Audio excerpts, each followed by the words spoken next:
Hello everyone, CGPSC ABCD में आप सभी का फिर से स्वागत है। अगर आप सीजी हॉस्टल वार्डन 2024 की तैयारी कर रहे हैं तो ये वीडियो आप सभी के लिए बहुत ही ज़्यादा इंपॉर्टेंट होने वाला है, क्योंकि आज के इस वीडियो में हम इंग्लिश का एक very important topic English vocabulary के अंतर्गत वन वर्ड सब्स्टिट्यूशन का एक छोटा सा टेस्ट देखने वाले हैं। और इस टेस्ट के अंदर ही हम 60+ most important one word substitution को हम देखेंगे, जो कि कहीं ना कहीं सीजी हॉस्टल वार्डन एग्जाम के लिए बहुत ही ज़्यादा इंपॉर्टेंट आप सभी के लिए हो जाएगा। न केवल सीजी हॉस्टल वार्डन एग्जाम अपितु सीजीपीएससी और सीजी व्यापम द्वारा होने वाला किसी भी एग्जाम जहां पे इंग्लिश के क्वेश्चंस पूछे जाते हैं, उसके लिए आपके लिए बहुत ज़्यादा इंपॉर्टेंट होने वाला है। तो अगर आप हमारे चैनल में पहली बार आए हैं तो प्लीज़ हमारे चैनल को सब्सक्राइब जरूर कर लें। वीडियो अच्छा लगे तो लाइक भी करें, दोस्तों के साथ शेयर जरूर करें। और हमारा जो टेलीग्राम चैनल है सीजीपीएससी एबीसीडी का, आप उसको भी हम जरूर ज्वाइन कर सकते हैं, क्योंकि हम वहाँ पे वीडियो का पीडीएफ भी दे देते हैं। अगर वीडियो का नोटिफिकेशन भी वहाँ पे दे दिया जाता है, और किसी भी तरह का अगर डाउट होता है तो हम सभी मिलके हम उस डाउट को शॉर्ट आउट करते हैं। तो चलिए लेट ना करते हुए आज के इस वीडियो की हम शुरुआत करते हैं और बढ़ते हैं क्वेश्चन नंबर 1 की ओर। तो क्वेश्चन नंबर 1 है आप सभी के स्क्रीन के ऊपर। पहले के वीडियो को पॉज कर लें और पहले इसके डायरेक्शन को पढ़ लें। डायरेक्शन क्या है? The following underline definition for possible substitute words are given, choose the correct word which में क्लोजली फिट इच डेफिनेशन। मतलब कहने का कि यहाँ पे क्वेश्चन वाला ग्रुप ऑफ वर्ड्स दिया है सबसे पहले तो, और 4 यहाँ पे सब्स्टिट्यूट वर्ड्स दिए गए हैं, जो आपको बताना है कि ये ग्रुप ऑफ वर्ड्स के जगह कौन सा एक वर्ड जो है जिससे उसको सब्स्टिट्यूट किया जा सकता है। राइट, तो इसको हिंदी में कहते हैं अनेक शब्दों का एक शब्द। आपने हिंदी में पढ़ा ही होगा। तो उसी तरह से यहाँ पे इंग्लिश में भी वन वर्ड सब्स्टिट्यूशन होता है।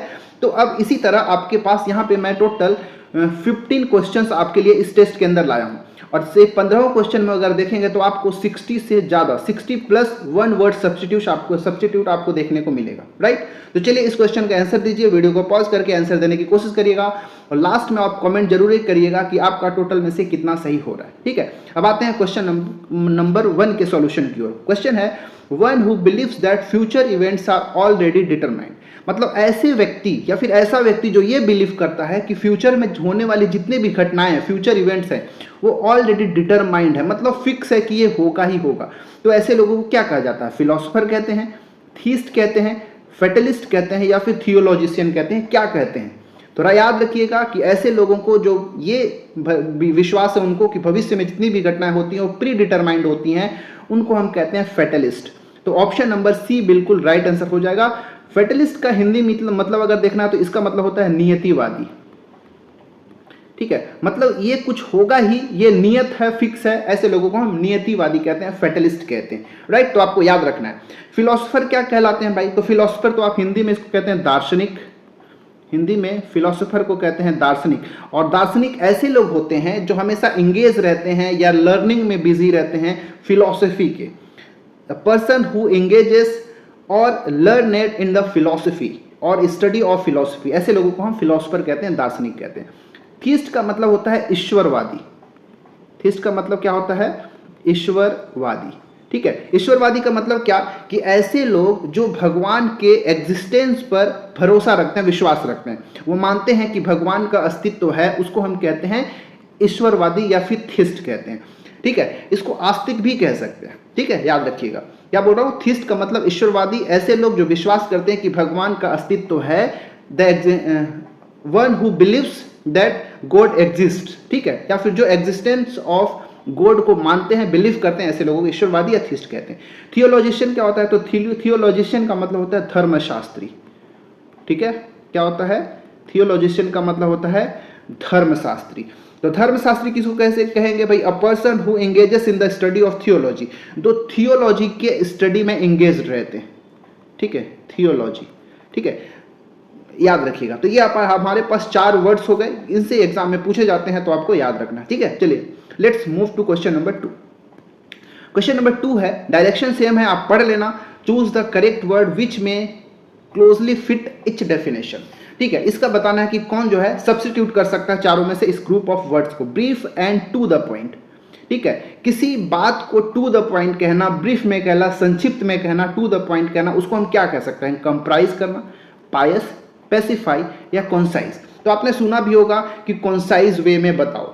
उसका मतलब क्या होता है, brief and to the point होना चाहिए। मतलब बहुत बड़ी बातों को संक्षिप्त में एक्सप्रेस कर सकते हैं, लेस यूज ऑफ वर्ड, बहुत कम वर्ड्स के यूज करके हम किसी चीज को एक्सप्रेस कर सकते हैं, उसको हम कहते हैं कॉन्साइज। ऑप्शन नंबर डी जो है बिल्कुल हमारे लिए राइट आंसर हो जाएगा। ठीक है, brief and to the point, मतलब ऐसे भी कह सकते हैं expressing much in few words, बहुत अधिक एक्सप्रेस कर देना बहुत कम शब्दों में, साथ ही साथ क्लियर होना चाहिए और सक्सेंट होना चाहिए। ठीक है, एक वर्ड मैं यूज कर रहा हूं सक्सेंट, SUCCINT। सक्सेंट का मतलब क्या होता है, संक्षिप्त। ठीक है, संक्षिप्त में। तो brief and to the point को हम कॉन्साइज से रिप्लेस कर सकते हैं, सब्स्टिट्यूट कर सकते हैं। तो इसके लिए सबसे बेस्ट जो ऑप्शन होगा ऑप्शन नंबर डी हो जाएगा। कंप्राइज का मतलब क्या होता है, कंप्राइज का मतलब होता है मिलकर बना हुआ। ठीक है, शामिल होना, इसके लिए बेस्ट वर्ड यूज कर सकते हो शामिल होना।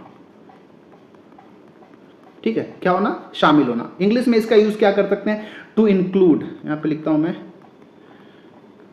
टू इंक्लूड या फिर टू कंटेन। ठीक है, ऐसे ऐसे यूज कर सकते हो, या फिर to made of, to be made of, ये सभी जो है उसके जगह कंप्राइजेस की जगह यूज कर सकते हैं। इन सब का यूज करते हैं। जैसे एक कमिटी है जो 10 लोगों से मिलकर बना है, तो हम क्या कह सकते हैं, a committee comprises of 10 people. ठीक है, 10 लोगों से मिलकर बना। या फिर ऐसे भी हम कहते हैं a committee is made of 10 people, या committee contains 10 people, a committee includes 10 people, ऐसे हम बोलते हैं। तो ये सब के हम जगह कंप्राइज का भी यूज कर सकते हैं। ठीक है, कंप्राइज का कैसे यूज करोगे भाई, the committee comprises 10 members, 10 member से मिलकर बना है फ्रॉम डिफरेंट डिपार्टमेंट्स, राइट। तो इसका यूज करते हैं शामिल होने के अर्थ में। पायस का मतलब क्या होता है भाई, तो पायस का मतलब कह सकते हो धार्मिक प्रवृत्ति का होना। ठीक है, पवित्र होना, धार्मिक प्रवृत्ति का होना, ऐसे लोगों को हम क्या कहते हैं, पायस कहते हैं। जैसे अगर कोई है डेली मंदिर जा रहा है, मस्जिद जा रहा है, चर्च जा रहा है, तो हम ये कह सकते हैं एक धार्मिक प्रवृत्ति का आदमी है। ठीक है, तो ये पायस का मतलब होता है धार्मिक। पैसिफाई का मतलब क्या होता है, शांत कराना। ठीक है, पैसिफाई का मतलब क्या होता है, शांत कराना। ठीक है, जैसे कोई बच्चा है रो रहा है तो उसकी माँ उसको शांत करती है लोरी सुना के। ठीक है, लोरी सुना के बच्चे को शांत कराती है। तो लोरी को एक चीज क्या कहते हैं, किसी को पता है क्या, तो एक शायद बहुत लोग को नहीं पता होगा, तो लल्लाबाई कहलाते हैं। ठीक है, लोरी किसको कहते हैं, लल्लाबाई। हिंदी में तो हम सिंपली लोरी ही कहते हैं, इंग्लिश में लल्लाबाई कहलाता है, राइट, याद रखिएगा। तो पैसिफाई का मतलब शांत कराना हो जाता है। ठीक है, चलिए बढ़ते हैं क्वेश्चन नंबर 3 की ओर। थर्ड क्वेश्चन है आप सभी के लिए स्क्रीन के ऊपर, कि बताइए कि इसके लिए कौन सा वर्ड हम यूज कर सकते हैं as a substitute. Having to do with artistic beauty. ठीक है, having to do with artistic beauty, क्या कह सकते हैं उसको, एस्थेटिक, डॉगमेटिक, पैथेटिक, या फिर एंटेगोनिस्टिक। क्या हम यूज कर सकते हैं इसके लिए, having to do with artistic beauty. जो आर्टिस्टिक ब्यूटी या फिर कलाकार, बहुत सारा कला है। ठीक है, मतलब सौंदर्य, यहाँ पे आर्टिस्टिक ब्यूटी का मतलब क्या है, सौंदर्य संबंधी। ठीक है, सौंदर्य संबंधी से, तो क्या हम वर्ड जो है उसको सब्स्टिट्यूट कर सकते हैं। एस्थेटिक का मतलब क्या होता है, और इसका आंसर जो है मैं बता दूं, ऑप्शन नंबर ए है एस्थेटिक। ठीक है, एस्थेटिक का मतलब होता है having to do with aesthetic beauty, और मतलब सीधी सी बात, सौंदर्य, कोई चीज सुंदर है तो उसको हम अप्रिशिएट करना। ठीक है, उसको हम एस्थेटिक वर्ड से हम सब्स्टिट्यूट कर सकते हैं। ठीक है, तो having to do with artistic beauty is called aesthetic. Option number A बिल्कुल राइट आंसर हो जाएगा। डॉगमेटिक का मतलब क्या होता है, हठधर्मी। डॉगमेटिक का मतलब क्या होता है, हठधर्मी, हिंदी में कहते हैं हठधर्मी, जो बहुत जिद्दी हो, स्टबन टाइप का आदमी हो, जो उसका ओपिनियन एक बार बोल दिया उसी के ऊपर चिपक जाएगा कि भाई जो मैं बोल रहा हूँ वही सही है। ठीक है, स्ट्रिक्टली टू बिलीव, जो अपने बिलीफ को बहुत ही स्ट्रिक्टली मानता है, जो भी उसका ओपिनियन होता है उसको स्ट्रिक्टली मानता हो, ऐसे लोग को हम डॉगमेटिक या फिर हठधर्मी कहते हैं, आपको याद रखना है। पैथेटिक का मतलब क्या होता है, दयनीय या फिर दया करने योग्य। पैथेटिक का मतलब क्या, दयनीय या फिर कह लो कि दया योग्य, जो दया के योग्य हो उसको हम पैथेटिक कहते हैं। ठीक, याद रखिएगा। जैसे कि कोई बहुत उदास है या फिर उसकी बहुत स्थिति खराब है तो उसको देख के दया आ रहा है, तो ऐसी चीजों की जगह हम पैथेटिक टर्म का यूज कर सकते हैं। ठीक है, तो पैथेटिक का मतलब होता है दयनीय स्थिति या फिर दया योग्य स्थिति। एंटागोनिस्टिक का मतलब क्या होता है, तो एंटागोनिस्टिक का मतलब होता है विरोधी। ठीक है, एंटागोनिस्टिक का मतलब होता है विरोधी, मतलब एक ऐसा फीलिंग या फिर ऐसा शो करना, ऐसा फीलिंग करना अपोजिशन के। ठीक है, मतलब एक एक्टिव अपोजिशन की तरह प्रेजेंट होना और किसी को विरोध करना, इसको हम क्या कहते हैं, एंटागोनिस्टिक कहलाते हैं। जैसे दो पॉलिटिकल लीडर हैं, दोनों क्या करते हैं, एंटागोनिस्टिक टुवर्ड्स ईच अदर होते हैं, दोनों एक दूसरे की पॉलिसी का विरोधी होते हैं, तो उसको हम एंटागोनिस्टिक कहते हैं। ठीक है, ऐसे भी आप समझ सकते हैं, इंग्लिश में बोल देता हूँ, the two political leaders were antagonistic towards each other policies. दोनों विरोधी पार्टी जो हैं एक दूसरे का विरोध करते हैं एक दूसरे के पॉलिसीज के ऊपर। तो विरोधी का मतलब इंग्लिश में, एंटागोनिस्टिक का मतलब क्या हो गया, विरोधी। तो ये आपको 4 वर्ड और मिल गया। तो टोटल हमने अभी तक 12 मोस्ट इंपॉर्टेंट वर्ड्स को यहाँ पे हमने देखा। ठीक है, और ऐसे ही एग्जाम में पूछे जाते हैं। अब पुराना जो पैटर्न वाला जो चलने लगा है वो शायद बहुत कम पूछा जाएगा कि ऐसा व्यक्ति जो बोल नहीं सकता उसको क्या कहते हैं, डम कहते हैं, जो चल नहीं सकता उसको लैम कहते हैं। तो ऐसे जो शब्द थे वो सब पुराने हो गए हैं, ठीक है, आउटडेटेड हो गए हैं। तो अब नए नए ऐसे ऐसे शब्द जो है आपसे पूछा जा सकता है, तो ऐसे शब्दों को आपको पढ़ के जाना है। ठीक है, चलिए क्वेश्चन नंबर 4 की ओर बढ़ते हैं। क्वेश्चन नंबर 4 है to forgive or free from blame. ठीक है, किसी को माफ कर देना और किसी भी तरह का उसके ऊपर जो ब्लेम है उससे फ्री कर देना, आजाद कर देना, उसको हम क्या कहेंगे, रिजॉल्व करना, एब्जॉल्व करना, इन्वॉल्व करना, या फिर नॉन ऑफ द एबव। क्या कहेंगे, to forgive or free from blame, उसको हम क्या कहेंगे, आप सभी को बताना है। तो याद रखिएगा, इसको हम राइट आंसर जो होगा इसका एब्सॉल्व होगा। Option number B will be the right answer for this question. Absolve means to forgive or free from blame. ठीक है, याद रखिएगा। पहली बात तो फॉरगिव का मतलब क्या होता है, ठीक है, फॉरगिव का मतलब आप क्या समझते हैं। तो फॉरगिव का मतलब क्या होता है, स्टॉप फीलिंग एंग्री और रिजेंटफुल टुवर्ड्स समवन। अगर कोई आदमी से अगर आप गुस्सा हैं, ठीक है, अगर कोई वो मिस्टेक कर दिया है, कोई ऑफेंस किया है, तो आप उससे गुस्सा है और उसके गुस्सा को, मतलब वो जो गुस्सा है आप उससे शांत हो जाना, उसको हम कहते हैं फॉरगिव करना या फिर माफ करना। सिंपल फॉरगिव करना मतलब क्या होता है, माफ करना। अगर आप कोई व्यक्ति मिस्टेक किया है, गलती किया, तो उसको आप माफ कर दिए, तो ये फॉरगिव करना हो गया। ठीक है, आप उससे गुस्सा करना बंद कर दिए, ये सब फॉरगिव के अंदर आता है। लेकिन जब मैं बात करता हूं एब्सॉल्व का, ठीक है, तो एब्सॉल्व में और फॉरगिव में थोड़ा डिफरेंस है। एब्सॉल्व का मतलब क्या होता है कि refers to declaring someone free from blame. उसके ऊपर कोई ब्लेम है, ठीक है, उसके ऊपर कोई चार्जेस चल रहा है, कोई कानूनी कार्रवाई हो रहा है उसके ऊपर, तो इससे मूव करना, उसको गिल्ट से, उसकी जो रिस्पॉन्सिबिलिटी है उससे मुक्त करना, दोष मुक्त करना। एब्सॉल्व का सीधी सी मतलब आप ले सकते हैं क्या, दोष मुक्त करना। ठीक है, ये याद रखना, दोष मुक्त करना हो गया हमारा क्या, एब्सॉल्व। ठीक है, एग्जांपल समझ सकते हैं, the court absolve him of all the charges. ठीक है, जो कोर्ट है उस व्यक्ति को सभी चार्जेस से एब्सॉल्व कर दिया, दोष मुक्त कर दिया। तो ये दोनों में थोड़ा डिफरेंस है, आपको याद रखना है। तो राइट आंसर हो जाएगा option number B, absolve. Resolve का मतलब क्या होता है, संकल्प। ठीक है, रिजॉल्व का मतलब क्या होता है, संकल्प होता है। मतलब कोई किसी भी तरह कोई एगो सॉल्यूशन है, कोई भी सॉल्यूशन है, कोई विवाद है, ठीक है, तो उस सब से उसको सॉल्व करना, ये उसके लिए, उसको सॉल्व करने के लिए दृढ़ निश्चयी होना क्या कहलाता है, रिजॉल्व होता है, संकल्प करना होता है। To settle or find a solution to a problem or contentious matter. कोई विवाद वाला कोई मैटर है, कोई प्रॉब्लम है, तो उसको, उसका सॉल्यूशन फाइंड आउट करना, रिजॉल्व करना होता है, संकल्प करना होता है। ठीक है, रिजॉल्व या हल कह सकते हो, हल करना। ठीक है, तो आपको समझ में आया होगा रिजॉल्व का मतलब। एक होता है इन्वॉल्व। इन्वॉल्व का मतलब होता है शामिल करना। ठीक है, किसी चीज में शामिल होना या फिर शामिल करना, ये सब का मतलब क्या होता है, इन्वॉल्व हो जाता है। ठीक है, टू इंक्लूड समवन और समथिंग इन एन एक्टिविटी और सिचुएशन। किसी व्यक्ति को या फिर किसी चीज को किसी एक्टिविटी में या फिर किसी सिचुएशन में शामिल कर लेना, वो इन्वॉल्व करना कहलाता है। ठीक है, ठीक है, तो हमने यहाँ पे 3 वर्ड और देख लिया। चलिए बढ़ते हैं क्वेश्चन नंबर 5 की ओर। क्वेश्चन नंबर 5 इज अनएनिमिटी और जनरल एग्रीमेंट। ठीक है, ये बहुत ज्यादा इंपॉर्टेंट है, याद रखिएगा, 1-2 बार पूछा जा चुका है। क्या है कि अनएनिमिटी और जनरल एग्रीमेंट, इसके लिए कौन सा वन वर्ड सब्स्टिट्यूट हो सकता है, अनएनिमस, फिर कंसेंसस, एनोनिमस, या फिर ऑल ऑफ द एबव। क्या यूज कर सकते हो, अनएनिमिटी और जनरल एग्रीमेंट का किस वर्ड से आप सब्स्टिट्यूट करेंगे। ठीक है, तो चलिए पहली बात तो अब यहाँ पे जो अनएनिमिटी है इसका मतलब क्या होता है आपको पता होना चाहिए। जैसे यहाँ पे एक टर्म आया है अनएनिमिटी। ठीक है, इसका मतलब क्या होता है, इसका मतलब होता है सर्वसम्मति। ठीक है, जब में से जितने लोग हैं कोई ग्रुप में शामिल है, सभी ने अगर किसी चीज को सहमति दिखा दी तो उसको हम सर्वसम्मति कहते हैं, अनएनिमिटी कहते हैं। राइट, और एक वर्ड होता है कंसेंसस। ठीक है, कंसेंसस का मतलब क्या होता है, आम सहमति। आम सहमति। ठीक है, अब एक यहाँ पे बात किया है कि अनएनिमिटी और जनरल एग्रीमेंट। जनरल मतलब आम सहमति ही इसका मतलब हुआ, तो इसके लिए हम प्रॉपर जो वर्ड यूज करेंगे कंसेंसस का यूज करेंगे। एक जनरल एग्रीमेंट या फिर कंसेंसस। कंसेंसस का मतलब ही क्या होता है? General agreement. ठीक है, इस कंसेंसस का मतलब ही क्या हो गया? General agreement. आपको याद रखना है,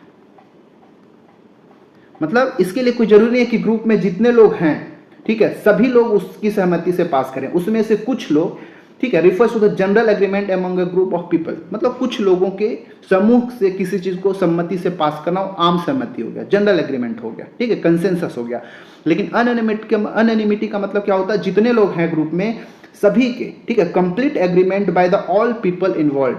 ठीक है, जितने भी लोग हैं उस ग्रुप में सभी के द्वारा सम्मति से पास करना सर्वसम्मति से होगा, उसको हम अनएनिमिटी कहेंगे। एक यहाँ पे वर्ड है अनएनिमस, तो ठीक है, अनएनिमस इसका मतलब ही क्या होता है? सर्वसम्मत हो गया। ठीक है, सर्वसम्मत। यहाँ पे जो अनएनिमिटी है वही एक वर्ड यहाँ पे आ गया, सर्वसम्मत। ठीक है, मतलब fully agreement. The committee was unanimous in their decision. यहाँ पे अनएनिमस का मतलब हो गया फुली एग्रीमेंट, फुली एग्रीमेंट। ठीक है, याद रखिएगा।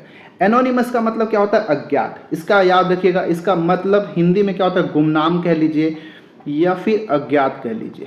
ठीक है, एग्जाम्पल के लिए अगर कोई लेटर लिखा है लेकिन उसमें किसी का नाम गांव कुछ पता ही नहीं चल रहा है, कोई लेख लिखा है लेकिन वो उस लेख को लिखा किसने है वो पता ही नहीं चल रहा, तो हम उसको कहते हैं एनोनिमस लेटर। ठीक है, एनोनिमस राइटिंग्स हम ऐसे कहते हैं, तो ऐसे को गुमनाम या फिर अज्ञात कहा जाता है। राइट, तो इसका आंसर था ऑप्शन नंबर बी। चलिए क्वेश्चन नंबर 6 की ओर।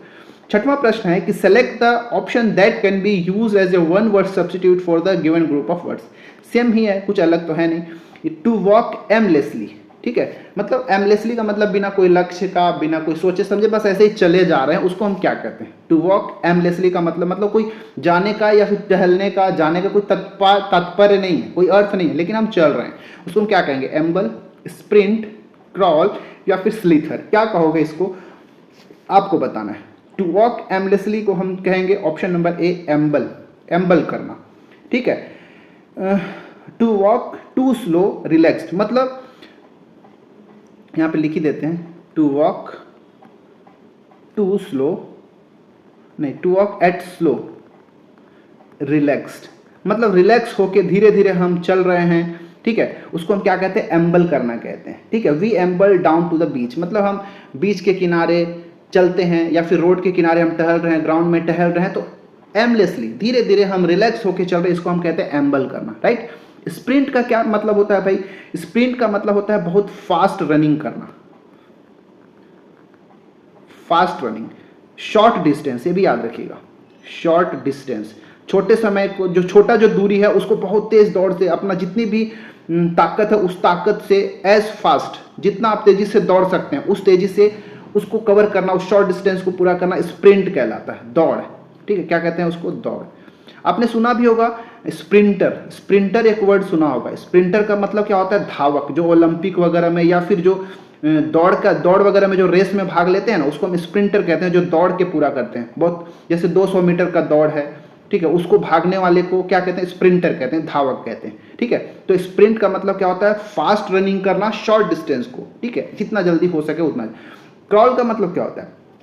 क्रॉल करने का मतलब रेंगना होता है, जैसे कीड़े मकोड़े रेंगते हैं ना, उसको हम रेंगना कहते हैं, क्रॉल करना कहते हैं, मतलब बहुत धीरे धीरे स्लोली मूव करना है। ठीक है, with your body on close to the ground, मतलब ग्राउंड के ऊपर अपने हाथ के सहारे, पैर के सहारे, घुटने के सहारे रेंगना क्रॉल करना कहलाता है। ठीक है, जैसे छिपकली वगैरह चलते हैं ना, अगर आप भी अगर जैसे छोटे बच्चे जो हैं सरफेस पे चलते हैं हाथ और घुटने के सहारे, उसको हम रेंगना, क्रॉलिंग करना कहते हैं। इसके बाद एक वर्ड है स्लीथर, चौथा नंबर पे आ गया स्लीथर। स्लीथर का मतलब क्या होता है? जैसे जो सांप वगैरह होते हैं ना, स्नेक्स, ठीक है, जो स्नेक्स होते हैं, सांप होते हैं, वो किस तरह से चलते हैं? तो फिसल के चलते हैं ग्राउंड के ऊपर। ठीक है, स्लाइड कर करके चलते हैं। तो सांप को चलना या फिर ग्राउंड पे दाएं बाएं स्लाइड करके चलने वाला जो गति है उसको हम स्लीथर कहते हैं। ठीक है, तो याद रखिएगा। ठीक है, तो यहाँ पे अभी हमने 4 वर्ड्स को देखा। चलिए क्वेश्चन नंबर 7, 7वां प्रश्न है कि सेलेक्ट द ऑप्शन, सेम वही क्वेश्चन है कि वन वर्ड सब्स्टिट्यूट खोजना है कि कौन सा सुटेबल वर्ड होगा इस ग्रुप ऑफ वर्ड्स के लिए। Walk or move at slow and relax pieces.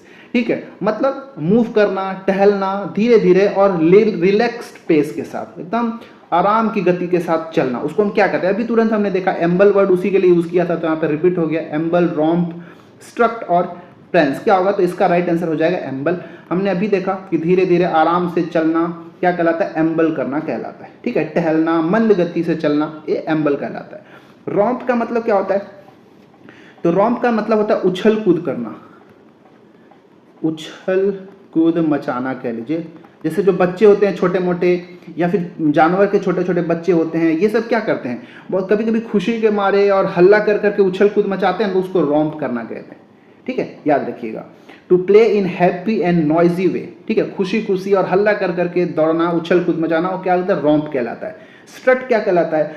तो अकड़ के कई लोग चलते हैं ना घमंड से, ठीक है, अकड़ के चलना, अकड़ के चलना क्या कहलाता है? स्ट्रट कहलाता है। To walk in a proud way, लिखता हूं यहां पे, to walk in a proud way, ठीक है, एकदम घमंड के साथ चलना या फिर एकदम प्राउड फील करके चलना, ये क्या कहलाता है? स्ट्रट कहलाता है, अकड़ के चलना। प्रेंस का मतलब क्या होता है? तो प्रेंस का मतलब भी वही होता है, घमंड के साथ या फिर खुशी के मारे अकड़ कर चलना। ये सब जो होता है ना, जैसे इठलाना वर्ड यूज कर सकते हो, कई बोलते हैं ना इठला के चल रहे हो। तो जब कोई आदमी खुश रहता है या फिर घमंड में रहता है, बहुत ज्यादा खुश रहता है, तो इठला के चलता है, उसको हम प्रेंस कहते हैं।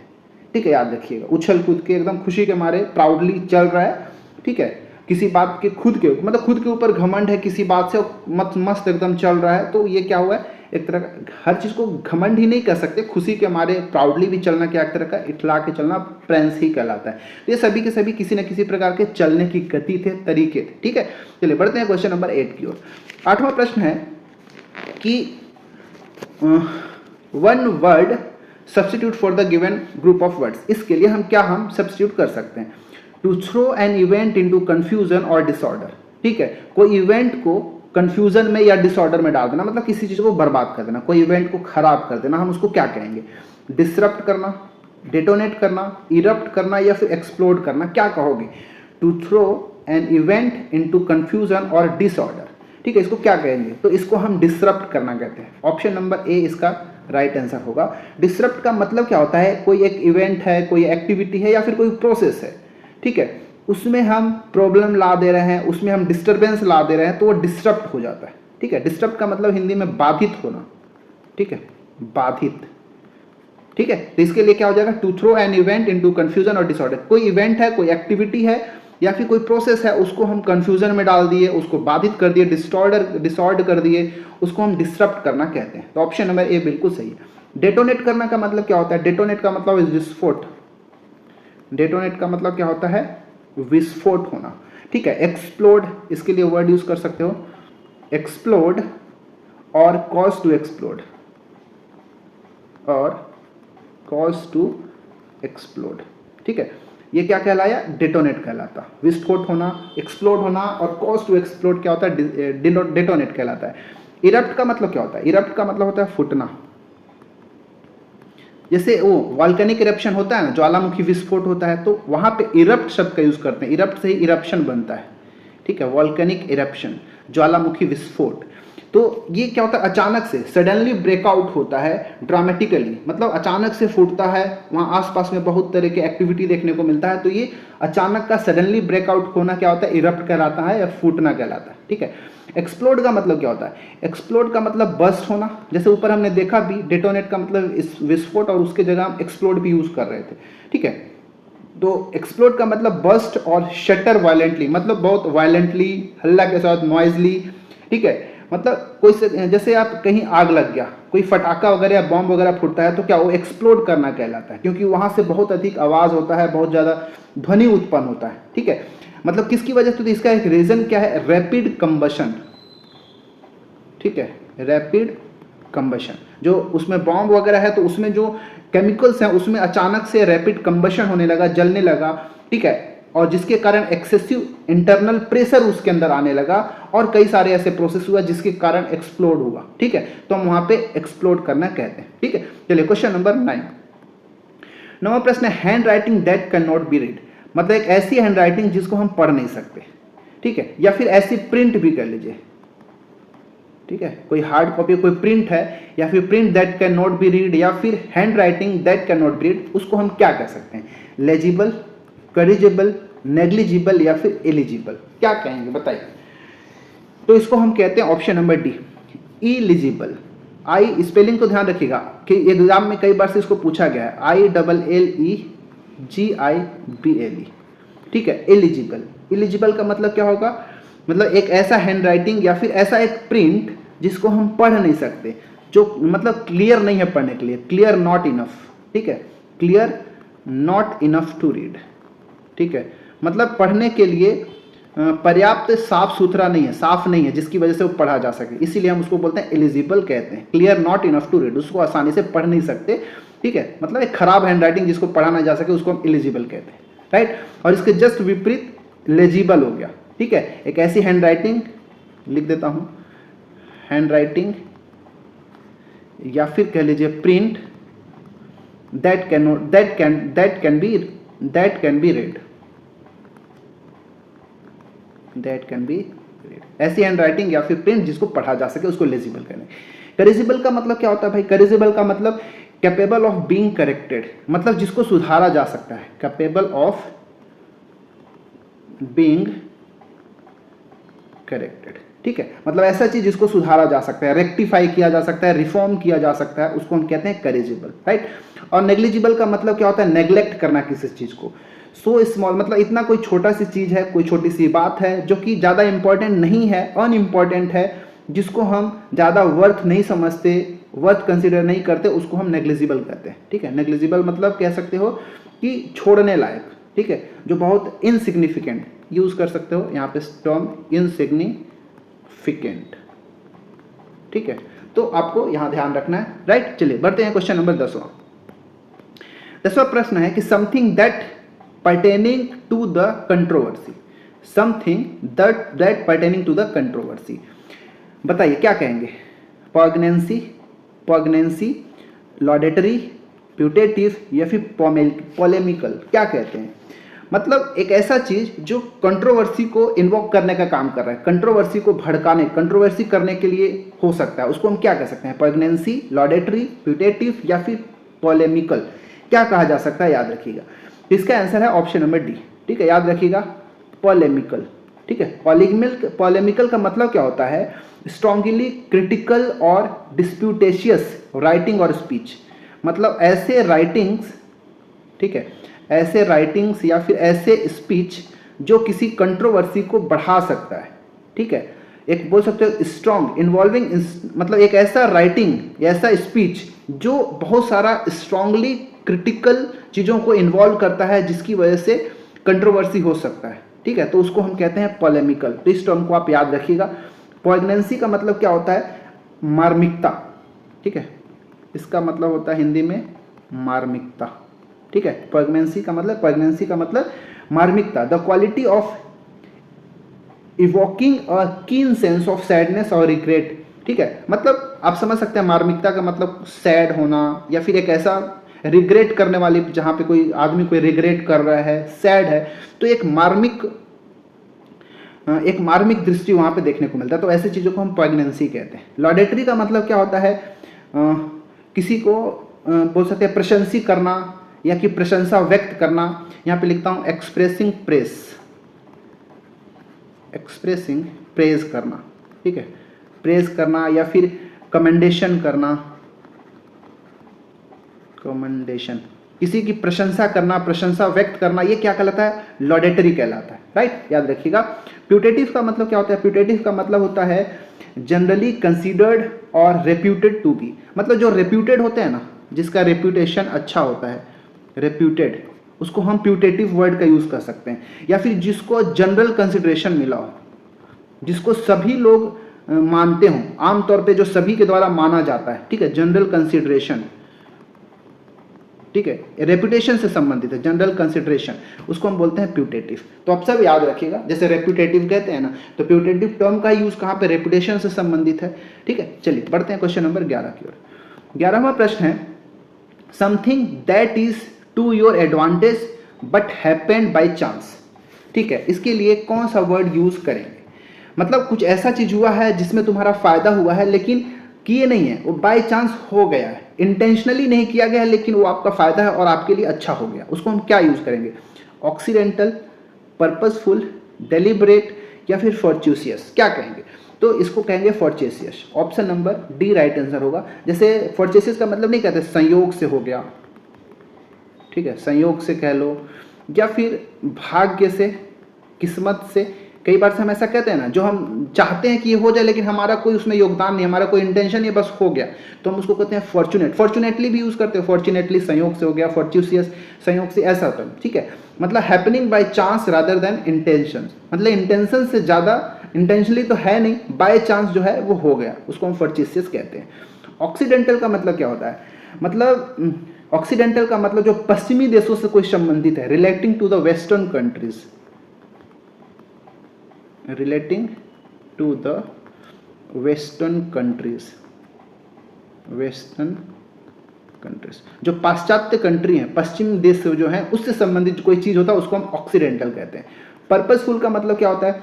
तो पर्पस उसका मतलब having or showing determination to the resolve, मतलब किसी चीज को हल करने के लिए दृढ़ निश्चय होना, डिटर्मिनेशन होना, ठीक है, उसको हम पर्पसफुल कहते हैं।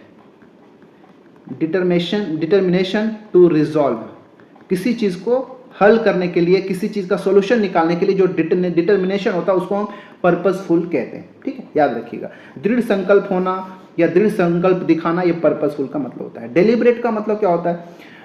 डेलिब्रेट का मतलब होशपूर्वक, जानबूझकर कोई काम करना, ठीक है, यहाँ पे लिखता हूं होशपूर्वक, या फिर कह लीजिए जानबूझकर, होशपूर्वक या फिर जानबूझकर किसी काम को करना। डन कॉन्शियसली एंड इंटेंशनली, ठीक है, कॉन्शियसली एंड इंटेंशनली किसी चीज को करना डेलिब्रेट कहलाता है, ठीक है, होशपूर्वक या फिर जानबूझकर करना, राइट। चलिए बढ़ते हैं क्वेश्चन नंबर 12 की। क्वेश्चन नंबर 12 है द स्टडी ऑफ अर्थक्वेक, ठीक है, अर्थक्वेक मतलब भूकंप।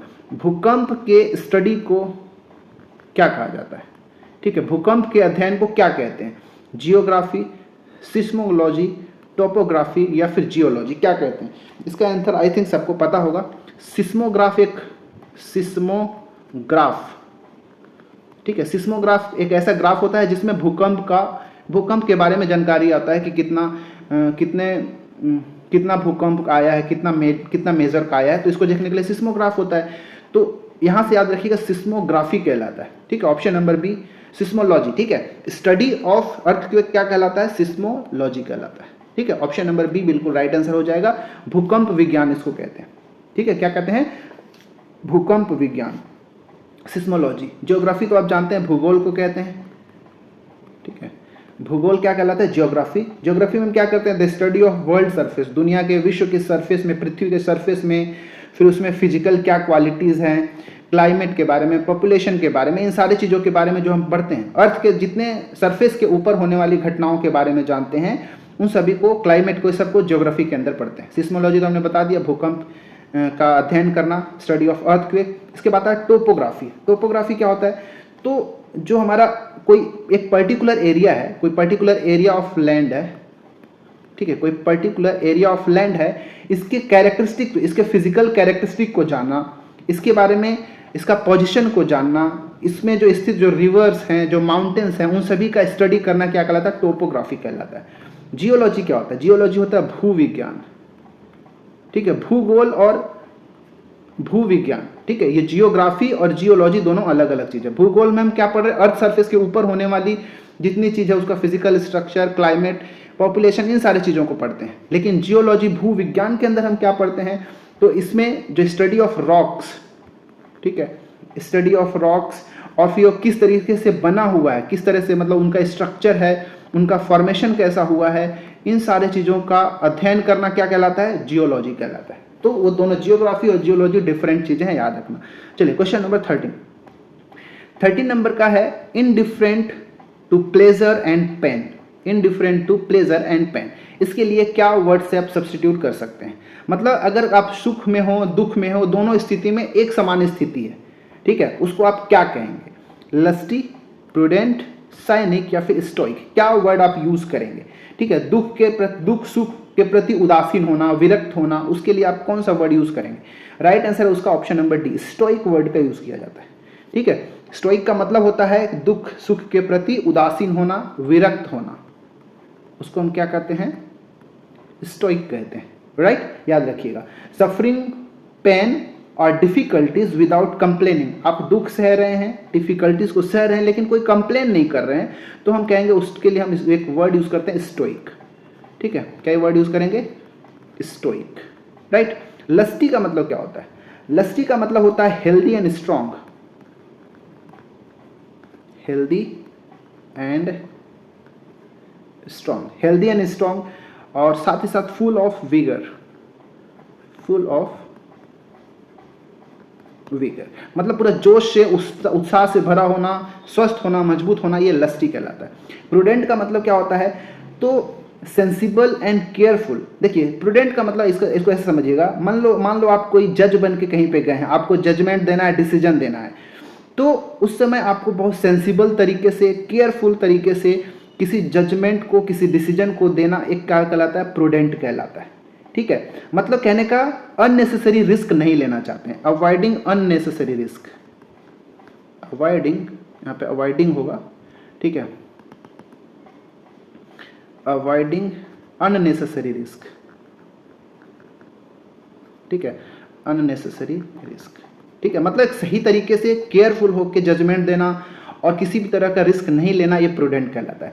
साइनिक का मतलब क्या आता है? A person who believes that people. ठीक है, इसको मतलब समझिएगा, बहुत अच्छा वर्ड है, ये सभी के सभी वर्ड बहुत अच्छे हैं। साइनिक वर्ड का मतलब एक ऐसा इंसान जो ये बिलीव करता है, उसको ऐसा विश्वास है कि दुनिया में जितने लोग हैं केवल अपने मतलब के लिए, ठीक है, केवल अपने मतलब के लिए कोई भी काम करते हैं।